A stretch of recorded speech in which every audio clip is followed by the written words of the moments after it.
and we got Ross on tonight. He's going to be talking about all that the foreclosure stuff coming up tonight. We're going to hit quite a bit, and he's going to talk about things that are curable this time. The ones that are curable. Then we're going to come back again next week. We're going to about the things that are not curable. How you're going to be able to do that, but it's really about awareness. And so we are here on Thursday night. Want to welcome everyone. And so if you haven't subscribed yet, go ahead and hit that subscribe button, like, subscribe, join our community, and hit the notification bell. Anytime we're live, you'll be able to join us, and you're going to get the notifications. And share. Go ahead and share. If you're out on other social media platforms, we want you to go ahead and share this information, post it, repost it. We really enjoy you being here today. All right, so we'll continue a fabulous Thursday. We have had everything. We started off early this morning with nice, weather. We even ended up with a lot of sunshine as well, and we had everything in between. So the last 24 hours been great. And of course, we had our lunch and learn today, and we'll continue empowering our community with great knowledge. And we'll stand with our topic. It seemed to be the hot topic of the day, but it's not our first rodeo. We've been here for a while. And of course, the economy and our housing situation is not the first time around. So a lot of things that may be coming around and maybe in the heat of it. So we're trying to raise the awareness. We're going to continue to bring you the information and people that are working in the field and have done it before. Charlene, go ahead and welcome our audience. All right, guys. Again, as Larry said, thank you for joining us for our Thriving Thursday. We want you to like, share, subscribe, put your comments, your questions, all of that good stuff. But before we get into that, I'd like to introduce anyone new to the conversation to First Home Alliance. We are a HUD-approved housing counseling agency established by our president and founder, Mr. Larry J. Laws. Exception, mother purchased her first home, 65, treat the family. He decided after serving his country, let's serve my community. And that is how the inception of First Home Alliance came about. Now, what is our mission? Our mission is to increase sustainable home ownership to low to moderate income family, along with serving our veteran community. What are the services that First Home Alliance provide? We provide pre-purchase counseling, education, counseling. Hey, I want to buy a house, but I don't have a clue what I'm doing. I Googled it and I still don't have a clue. First Home Alliance helps you build that team that is usually required to get to the finish line. That is our counseling. Education, we have our first time home buyers class, which is held every third Saturday in the Northern Virginia area. We will stay tuned to the end of the conversation so you can hear about the next upcoming classes when we talk about our events. We also offer loss mitigation services. Loss mitigation. What do you talk about, Charlene? I own a house, I got in trouble, or I'm just facing a hardship. There's more expenses than income coming in. First Home Alliance acts as an advocate on your behalf to help you sustain. We want to make sure that you do not experience foreclosure. So those are the loss mitigation services that we provide. We also offer rental counseling as well as debt budget management, along with emergency preparedness. So where these services provided, we are located in Virginia, Maryland, along with the south side of Chicago, but that means nothing to us. If you are located anywhere and you see us on your screen, whether it be your TV, your phone, your laptop, First Home Alliance can assist. We are basically virtually. And so again, stay tuned to the conversation so you can hear how you can receive those services. With that being said, I will throw it back to Mr. Laws. Larry? All right. Yes. And so we're going to be continuing our conversation today. We're talking about foreclosures, potential foreclosures, what we can do, how we can prepare, and some of the things to look out and some of the things we want to look out for, how can identify those things. And we have a residence expert that have worked around the nonprofit arena, has worked along with HUD programs. And I guess, if you want to say he got his robe during that time period. I used to say Charlene had this red robe back in 2008, but Ross has been around and through those things as well. So what can Ross Levine? How you doing, Ross? I'm great. How are you, Larry? I'm doing okay, man. I'm glad to have you here on our Thursday Live. Yes. And so go ahead and tell our audience a little bit about you. Some may remember you. I know I've known you for the last, 15 years or so. Plus, it's been a while. It's been feels like a lifetime. Yes. Right. Yes. So a little bit about myself. I actually started off in the mortgage lending world back when I was 7 feet tall, had a full head of hair, and obviously you can see me now. Worked through the foreclosure crisis, went ahead and started actually volunteering for some nonprofits, some HUD housing counseling agencies, and then eventually took over the nonprofit that I run here now. I know we've done some work together, Larry, in Greenbelt, Maryland, called Roots of Mankind. We do foreclosure prevention. We also do first-time home buyer education. We won't talk about that today, and we do some generational wealth building as well. So those are some of the things that that the nonprofit does, and that I do as well. All right. Yes. So bring a lot of knowledge here. Hey, Ross, I see that you had a recent interview by Washington Post, and you talked about some of the things that we want to continue on, to bring to awareness. Give us a little highlight. What's on the horizon here? Absolutely, Larry. I was actually interviewed by Michelle Singletary, a columnist in the Washington Post. She writes about personal finance, as well as other things. And the article really was around the new mortgage foreclosure crisis for people that really can't afford it. And that has to do with, of course, the times we're living in now. But as far as giving options and telling her readers that there is help available for people to retain their houses. But the biggest problem today, as it was back actually in 2008, is that people don't really want to say that they have an issue. There is help out there. That's really the biggest thing I can say is that if you have a problem, whether it's what's called imminent default, where you know you're going to fall behind, you've got a job loss, say for example, someone that passed away in one of a relative or family member, and you're not going to be able to make that mortgage payment. Communication is crucial. Mm-hmm.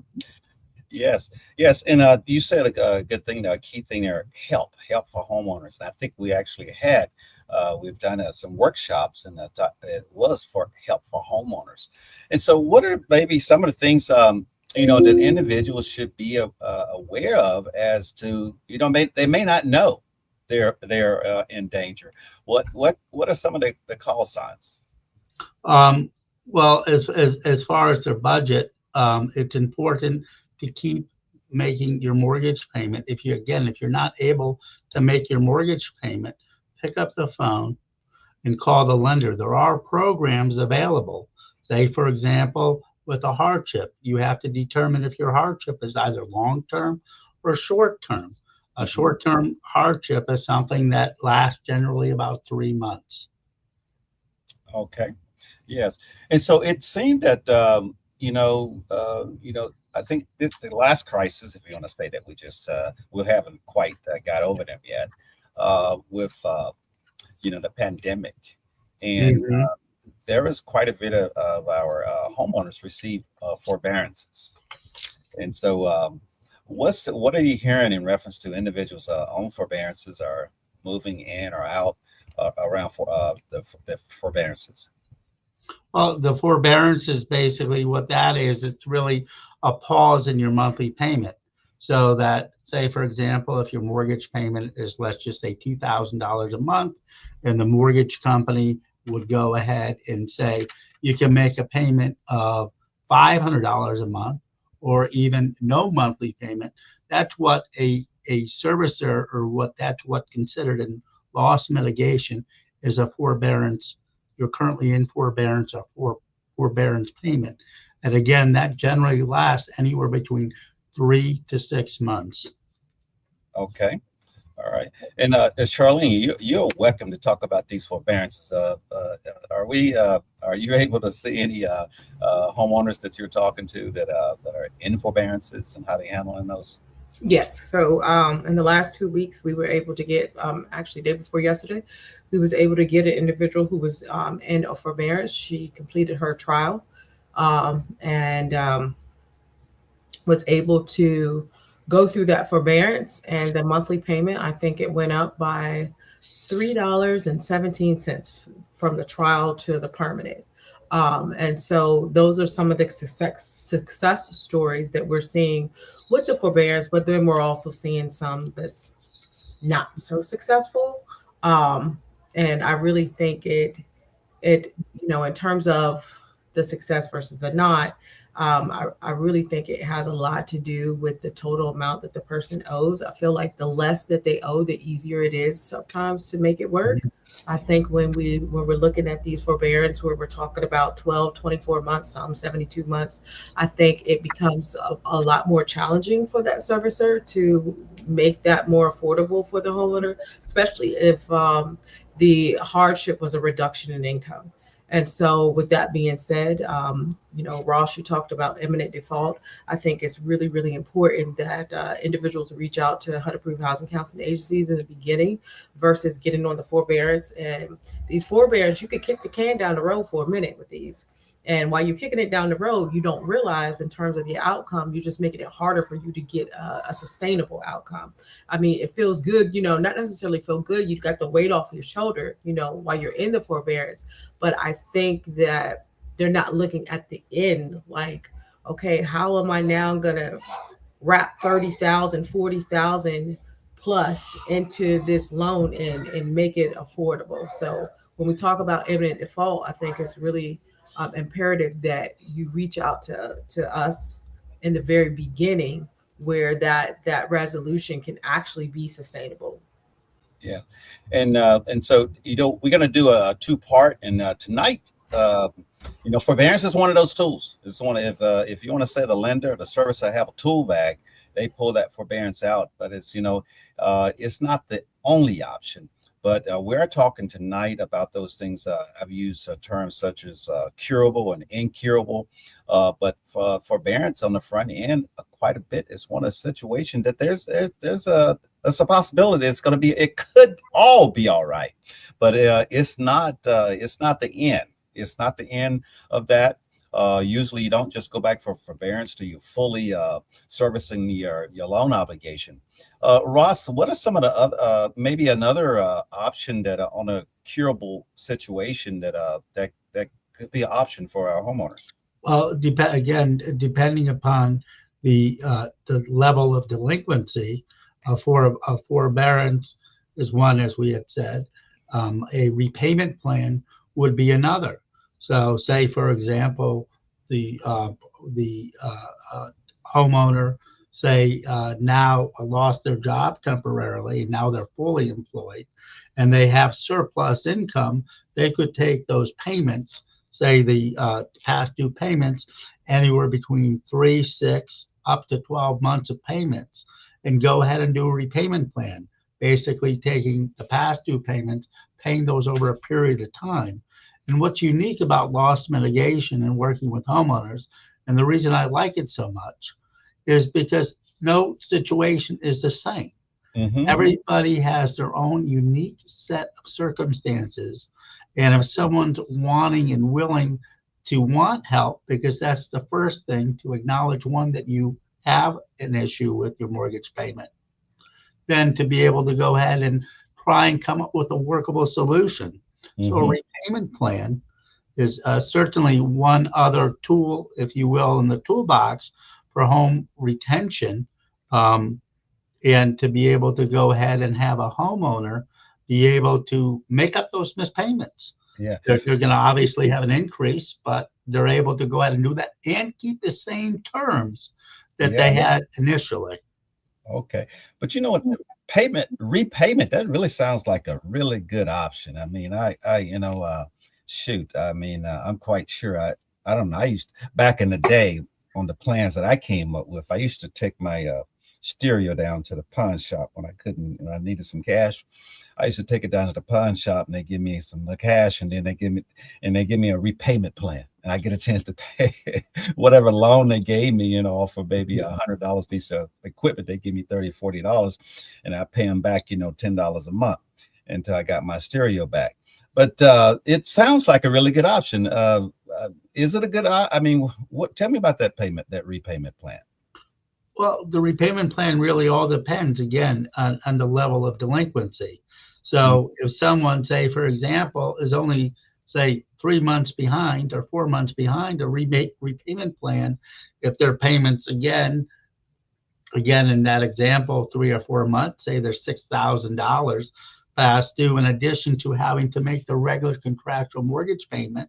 So they have to make $2,000 payment to continue to live in the house, but they could take anywhere between 3 plus payments, $6,000, spread that over a period of time if the budget allows for it. And that's what's so important. What Charlene had said is, first, meeting with a HUD-approved housing counselor and a HUD-approved counseling agency to be able to go through a monthly budget, because there's some things as a housing counselor that they're able to do, to go through what's called a crisis budget. Say, for example, you want to go ahead and you have your cell phone bill at $200 a month, temporarily, to be able to keep the home, you go ahead and switch over to a carrier with a lower service. That's just one thing. But when someone is in distress and someone's behind, they don't see everything. That's why it's always best to work with a housing counselor. Yes. And Charlene, talking about that payment plan, we have quite a bit of that we've dealt with. And so just I'm not going to say average or anything like that, but it is a large majority portion of individuals that repayment plan would work out for them. Absolutely. It certainly is something, again, depending upon what the monthly payment is, what the income is, so on and so forth. But that gives a homeowner an opportunity, which goes into the next tool in the toolbox, is that with the repayment plan, a homeowner is able to keep the exact same terms that they have on their loan. So if they're fortunate enough to have an interest rate of 2 or 3% in a repayment plan, that doesn't modify the terms of their existing loan, even if they had a prior modification. Yes. And one of the I was trying to get harped on that repayment plan. I do like the idea. It is that they're not remodifying or renegotiating terms, but in most cases you paying what the monthly full payment would be plus some. Yes, plus some. A plus sum. And so I think what you're mentioning is very important, to actually lay that budget out and really see that you're going to have to you may have to cut some corners in reference to cutting some things out to make it feasible for you to make that payment plus to catch up. Yes, but yes. So I thanks for explaining that option to our homeowners out there. And so, what is another option, Reverend, the forbearance and the repayment plan? What's the next option you want to talk about? Another option would be a servicer could offer what's called a loan deferral. A loan deferral is where they would take a larger amount. Say someone's past due, forget the dollar amount. Let's just take years or a month. Say someone's past due 24 or 36 months, 2 or 3 years past due. The servicer may be able to go ahead and offer a loan deferral by going ahead and taking those past due payments and going ahead and putting it to the back end of the loan. What that would involve going ahead and having a subordinate deed of trust. So it would be a second loan against the property, but depending upon who the servicer is and depending really upon who the investor of the loan is, would determine what those what if even if that would be an option. But say, for example, with HUD, with FHA loans, or even with VA loans or USDA loans, what they're able to do, one loss mitigation option, what they call an FHA, is called a partial claim. They're able to go ahead and take all those past due payments, go ahead and keep the terms. If someone's able to continue to make the regular monthly payment, go ahead and put it to the back end of the loan, have them assign a promissory note and a deed of trust. And that's important to know, is that it's not just a handshake saying you're able to resume making your payments. The loan is going to be repaid, whatever the past due payments are, at the maturity of the loan, or when you sell or when the homeowner sells the property. And usually with FHA loss mitigation, those are at 0% interest. So you don't have to pay any interest on that. So in that deferred amount, it wouldn't come as a balloon, would it? How would you know? Well, it would come if the property were to be sold. Okay. Then that loan would have to be paid off, but that loan does mature when at the origination date, when the loan matures. So say, for example, someone bought a property in the year 2000 in Y2K, and they had a 30-year loan. The loan matures 2030. In 2030, that balance would either be due, they'd have to refinance that. The other loan, the majority, whatever's not deferred, would be paid off. So they would have that balance. That loan would become due in full. So they'd have to go ahead and pay that off, either through a refinance or a sale of the property.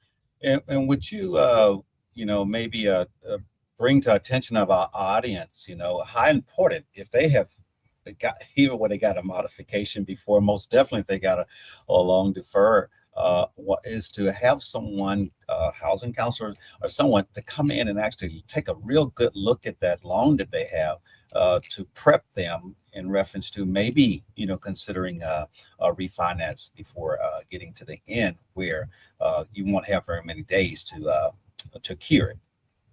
Larry, I'm glad you brought that up, because especially in today's world, the interest rates fluctuate, and those people that have and not only fluctuate, but also with the rise of values, people, and they're making monthly payments. What's happening is they're creating equity, and sometimes, say, for example, they may want to use that equity. Say they want to apply for a home equity loan. And sometimes a homeowner may forget that during the COVID era that they got what's called a HUD partial claim.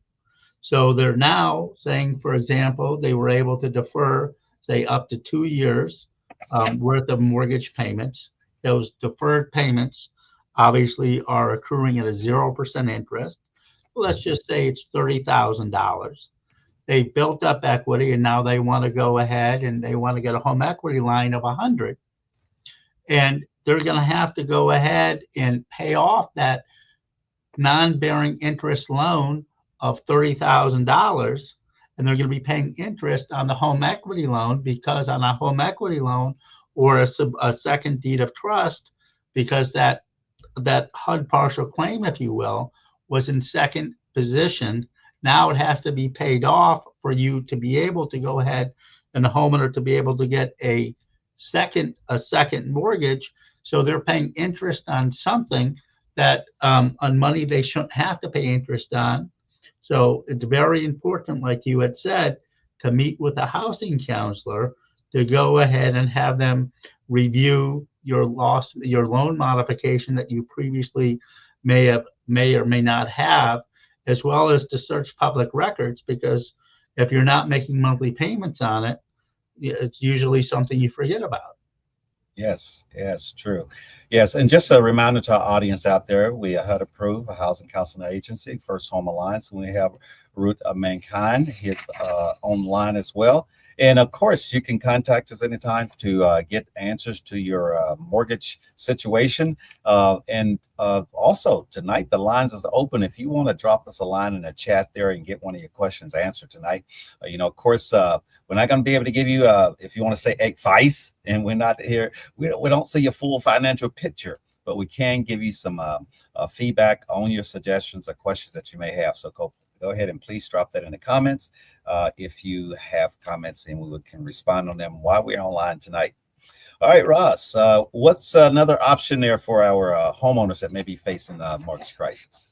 I'm sure the last option is what's called a loan modification. And what a loan modification is, it's a change in terms to the existing loan agreement that the homeowner has or the homeowner had. So the other important thing, as long as we're talking about that last option of loan modifications, is that a loan modification, and it's all determined by the investor of the loan.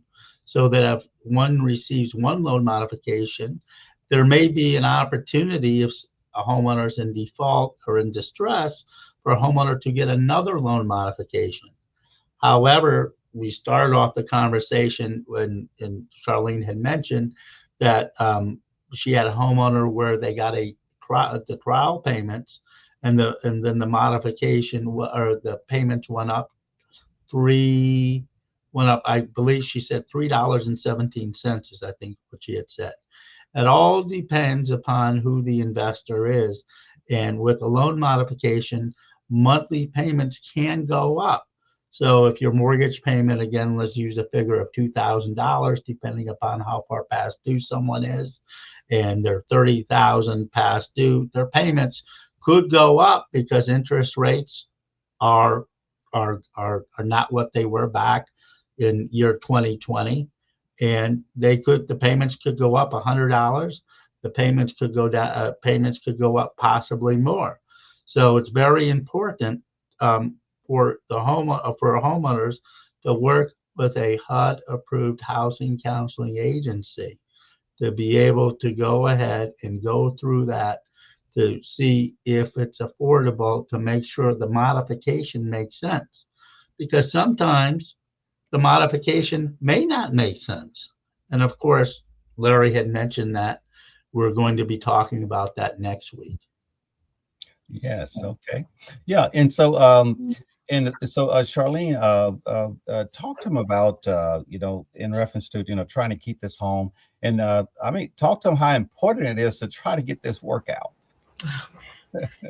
Man, I don't think anyone in our industry can stress it enough how important it is to resolve a financial hardship or resolve once you get into default.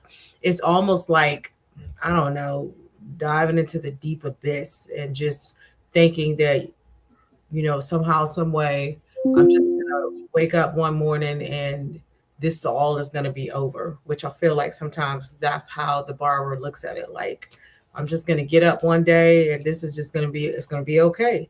And the reason why I say that is because usually some of the habits or some of the behaviors that we see when you get into this situation is you stop opening the mail and you stop answering the phone. Usually you stop sharing, usually with your friends, your family, what have you. And we understand that this is very personal. We get it. It's really personal, especially to be in a financial hardship.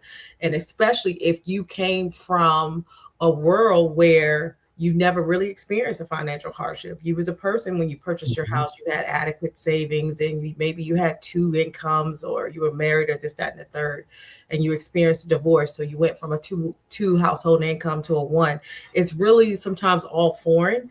And so I think that's why, we see the client put their head like in the sand type, thing, and just really think like, hey, one day somehow I'm going to wake up and it's going to be over. Well, that's not going to happen, guys. That's definitely not going to happen. You got to put in some work. You got to reach out. You got to call someone. We always say, in our first time homebuyers classes, when we talk about the difference between renting as a tenant and as a homeowner, we say this: these servicers, they're not in the business of being property managers.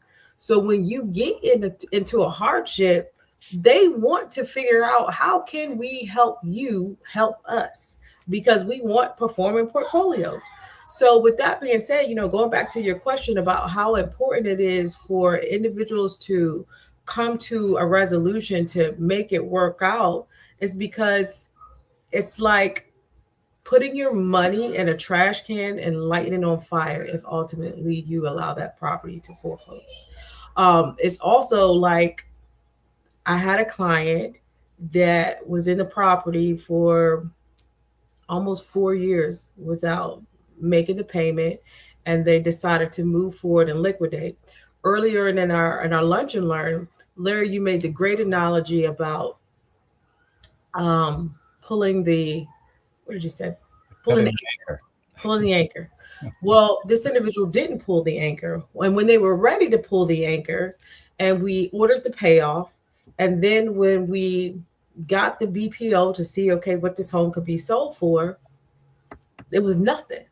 And so I had to explain to them, you actually was living on your equity. So when you don't make that payment, it's like, I look at equity as, every time I make my house payment, I get like this little silent check. You know what I mean? I can't see it, but I know, like, I make my house payment and then I'm getting equity. Well, when you get into default and you stop making your house payment and you have equity, you're literally eating up your equity every single day. So when Larry made the analogy to really pull the anchor, it's a reason why we say that, because there's an opportunity, as Ross was telling you, some of the different products and programs that you can work with to, curable or what have you. There's a reason we're saying that, because we want you to protect your asset. And that's what it all comes down to. By not allowing yourself to go to foreclosure, you're protecting your asset. You're protecting the money that you invested. And that's why we're saying that it's imperative that you don't allow yourself to end up in foreclosure. We had a client that, y'all, I take this personal. Larry tell you, I take this personal because it's just a passion for me, home ownership. And I had a client that I begged and I pleaded to liquidate, because us as counselors, we can see it. When we look at your financials, we can see, like, hey, this is going to work, or clearly it's not. You know what I mean? It's no emotions that we're looking at. We're looking at straight facts, right, Ross? When you look at this file, it's just, what are the numbers? This is going to work or it's not going to work. And right. So I saw, like, hey, there's not enough income to support this. Let's just be honest. And so just begging, pleading, wanted the person to liquidate. They didn't. They ultimately foreclosed. And it was millions of dollars that the family lost. And that's why we say it is important for you to pull the anchor, for you to get involved or connect with the HUD-approved housing counseling agency, because we understand there's a lot of emotion that come with this. And so our job is to take the emotions out of it, right? And to just look at it for what it is, and then to advise you, in terms of what we can see and what's best for your financial future. So again, circling back, that's why it's important, guys. Don't sit there and go down with the boat. There's no reason. Right. The other thing is that whatever the hardship is, the important thing is that the monthly payment for home ownership is a whole heck of a lot less than having to go out today in today's rental world and rent the same type of property that you're living in now. 2-bedroom apartments, 3-bedroom apartments are running, at least in this area where we're located in the DMV area, anywhere between $2,000 to $2,500, possibly $3,000 a month. If your housing payment that you have is $1,500 to $2,500, you're not only going to be renting again, but you're also going to be able to have a higher monthly payment and not be able to build that generational wealth in, like Charlene had said, having passion for home ownership and home ownership education. The first thing someone needs to do is reach out to an agency to a HUD-approved agency. Yes, and home ownership is a dream, and but it's also reality for us. When we're in home, we need to continue to keep that dream alive. It was a commitment to get into that home. It was a commitment to get there, and the wealth that the potential wealth. You may not see it now, but you'll see it in as longer you stay in the home, building the wealth that you're going to be able to pass on to the next generation. And looking at the the difficulties and challenges today for individuals to purchase homes. Yes, we know that you can repurchase again after losing property. It's not the end of the world. We totally understand that.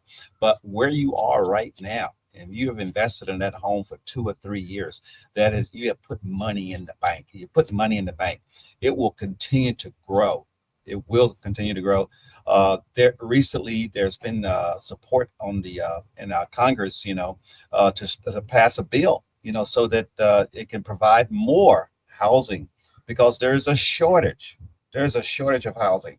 A lot of the Americans, especially minority home ownership, decreased during the pandemic. I mean, millions, billions, if you want to say, of dollars of wealth that was lost because was not able to hold on to property. And of course, that's where we keep most of our wealth for thriving upcoming families. A lot of minorities, that's where your wealth is held in that asset, which is your home. And so to be there now, and we are really pleading with we're going to continue to have the webinars. We're going to continue to have our lunch and learns to reach out to homeowners. And we want to let you know that we're here with you. We're here to fight with you. We're here to stand with you. And we want you to stay in that home. We totally want you to stay in the home. And we want you to get, whether it's second opinion, third opinion, before, thinking of having to let go. And so tonight we're talking about hold on. And we're going to talk to you about some of those other options. We're going to educate you on those options. But whether you hear it here on the webinar, you may hear it on podcasts and things of that sort. You have to understand your situation is unique. It's not your neighbor. It's not your relative or whatever, whether they may have said, well, I'm just going to give up. I'm just going to do this. Yours is unique.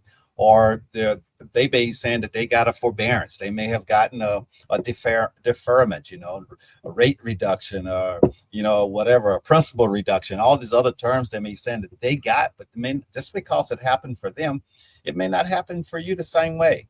And so you need to come in, lay out your financial picture, and have a counselor, a coach, or someone to go with you to on your behalf to present that to your servicer to get your unique workout. We're going to call it a workout because there's all different options in reference to what you may get, and not just one cookie cutter for each individual.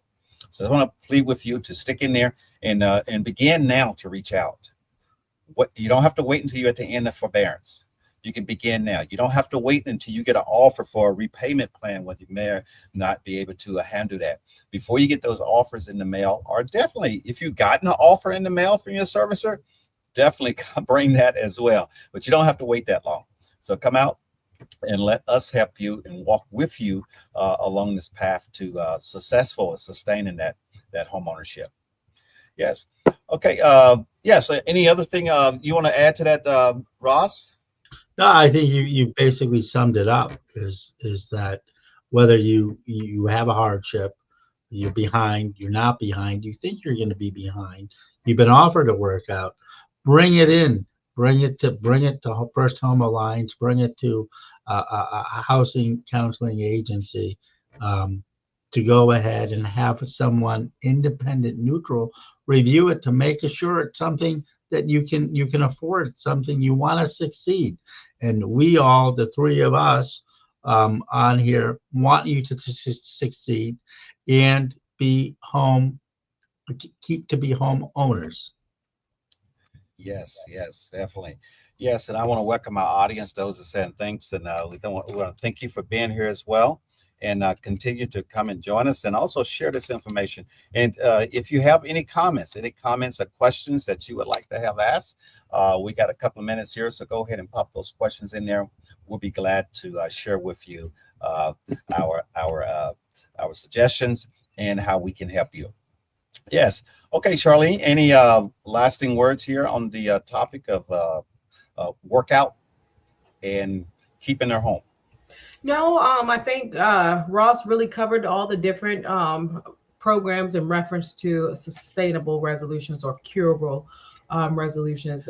But the main thing I think is that you can't experience or try any of those if you don't reach out. So if you don't reach out to, whether it be First Home Alliance or any HUD approved housing counseling agency, and I always say you don't know what you don't know. And so I think the first step is to reach out to get that advocacy or to get that assistance. Yes, super. And we know that we can't answer all those questions for you in reference to your personal situation, but we're going to continue to, share the knowledge that we have. And for Ross, this is a 2-part series. Tonight, we're talking about curable situations. Well, being able to keep you in your home and the option to keep that home, meaning coming whole again. But we're going to cover on the next week in reference to, on the other side of that, if it's incurable, when we're talking about maybe taking a step back. And also in between, in the coming weeks, we will be keep an eye out for more lunch and learns that we're going to be going more in detail on each of these options. We went through that short sale today, and so we're going to go each of these options that you heard tonight and the ones that you hear next week. Please continue to follow us, and we're going to give you a lot more details. But don't select it just because there's 8 different choices or 10 different choices. I like that one because it sounds good.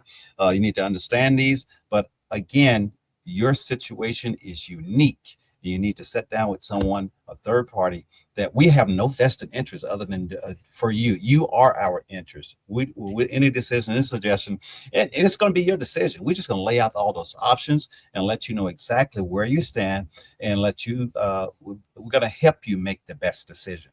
But once you see it laying out, you would be able to see, yes, this is the one that fits me. And even when you get that offer back from your servicer, we're going to explain every word there on there, what you would be agreeing to. And so again, please reach out. Go ahead and start that process now. You can visit our website and go to the service tab, firsthomealliance.org. Go to the service tab for foreclosure prevention and submit your registration. And then we're going to get a complete package on you, and we'll get you started for counseling with our approved counselor. And we'll continue these group sessions as well. Okay, that's all I have for tonight. Just before the announcements, any closing words there? No, I think I'm good. Okay. Hey, Ross, if they needed to find out, they wanted to have a question, they want to follow you or get more information from you, how can they get in contact with you? Sure, Larry. They can contact us on the internet at romkind.org. Again, that's on the internet at romkind.org, or they can call us on the phone at 301-899-6800. Again, 301-899-6800. All right. Thank you, Ross. And of course, we're looking for you again coming next week, next Thursday.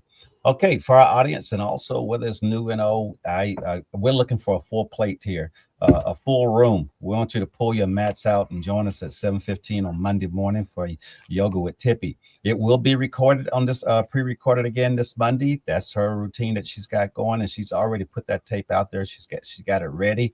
We're gonna drop it Monday morning at 7:15. And this week again, next week again, it's gonna be wall yoga. And so she's going through the whole gamut where you can do yoga on the wall, you can do it on the couch, you can do it on the bed, you can do it on the floor. She's going to go through all the different ways. So it won't be an excuse. That don't sound like yoga.